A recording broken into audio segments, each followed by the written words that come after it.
Well, South African photojournalist Shiraaz Mohamed, who was kidnapped 14 days ago in Syria, may be alive. This is according to Gift of the Givers, who have received word from their contacts in Syria and Turkey. We understand that the group holding him is willing to negotiate his release. We're joined by Gift of the Givers founder, Dr. Imtiaz Sooliman, who's been active in this case. Dr. Sooliman, good morning and thanks for your time this morning. What have you managed to find out about where Shiraaz Mohamed is and who's holding him? Viveka, we've got people on the ground that have been talking to people who know people who know people. And the people we're talking to are very credible people who have connections on all various areas of Syria. In different ways, different people came to us because we need credible information. We can't just believe anybody that speaks to us. And several people have told us the same thing. They told us they know the group that's holding Shiraaz. We can't give the name now. They said Shiraaz is alive. And they told us if it is this particular group, they almost 100% guaranteed it is. They said Shiraaz will be in a good condition. We don't have to worry. And thirdly, they said they got some idea of the location where he is being held. They said, but give us more time.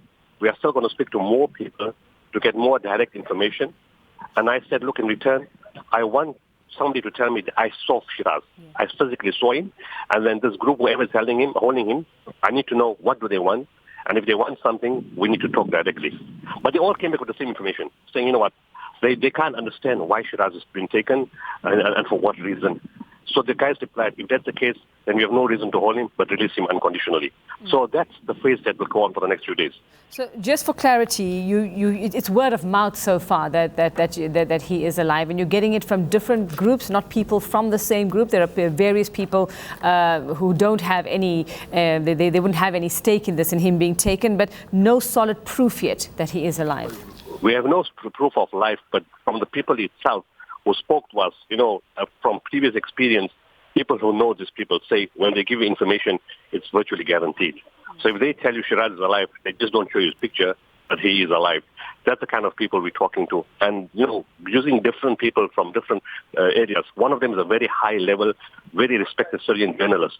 And apparently he's, the information he has is virtually foolproof, and some other people who are very well known. And they all have told us independently, without one knowing, speaking to the other one, all of them told us exactly the same thing.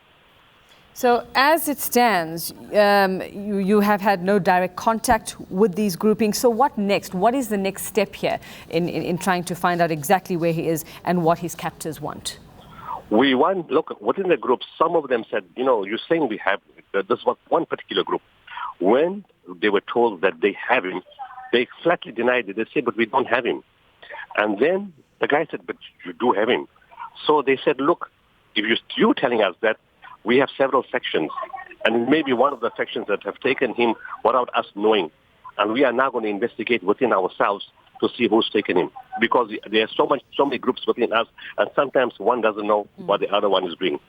So the people said, yes, you need to find that out and get back to us. But we're telling you that you do have them. So to answer your question, we need a definite confirmation from the groups. Yes, they have him. Why they have him? Can we have a picture or some kind of proof of life that he is alive? And then tell us what needs to be done next. We want to talk to you directly. And this is a process we're hoping to fall out over the next 3 or 4 days. Alternatively, they come back and say, you know what, this group took him. They were not supposed to take him. We apologize. It's a big mistake. Please come and fetch him.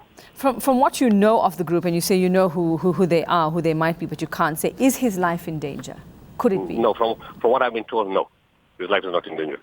It also sounds like you might believe, and just looking at comments from his ex-wife as well, that it seems to be a case of mistaken identity. I mean, just looking at reports this morning, she's saying that, surely by now they've realized he's not the person that they were looking for. Are you suspecting that they were looking for somebody else and had taken him by mistake? I think the problem is, when I'm going back, in fact, right now, I've brought my adoption from Turkey to South Africa. He's with me right now. Because sometimes when they speak, you can't understand what they're saying. Although they speak English and Arabic, sometimes what they tell you, they mean something else. So I brought him to me face to face.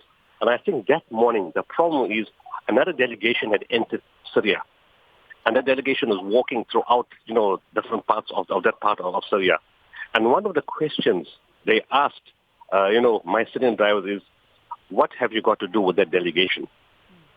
Now, I think in the process, they were thinking that we were part of that delegation which they were targeting and thinking that Shiraaz was part of that delegation.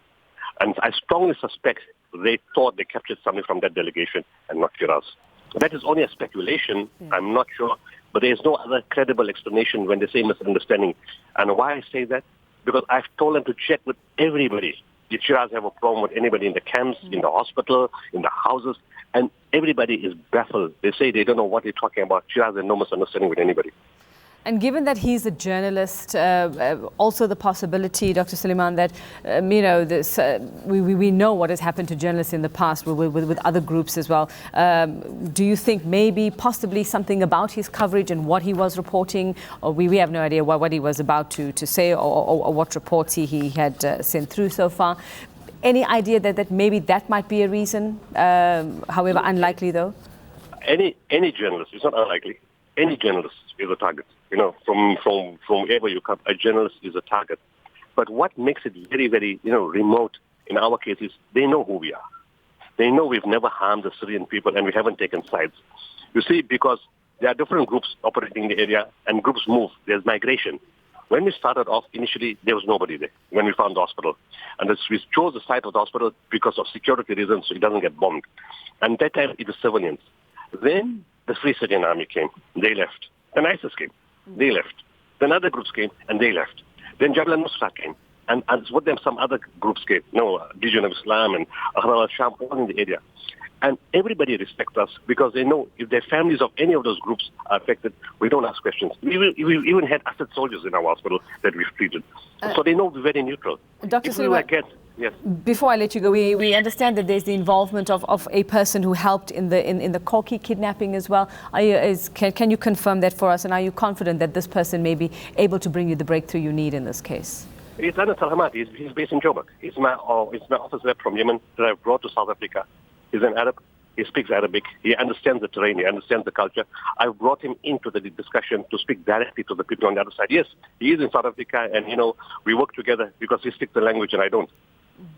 All right, we'll leave it there for now and await further updates from you. Thanks very much. Gift of the Givers founder, Dr. Imtiaz Suleiman. More news when we come back.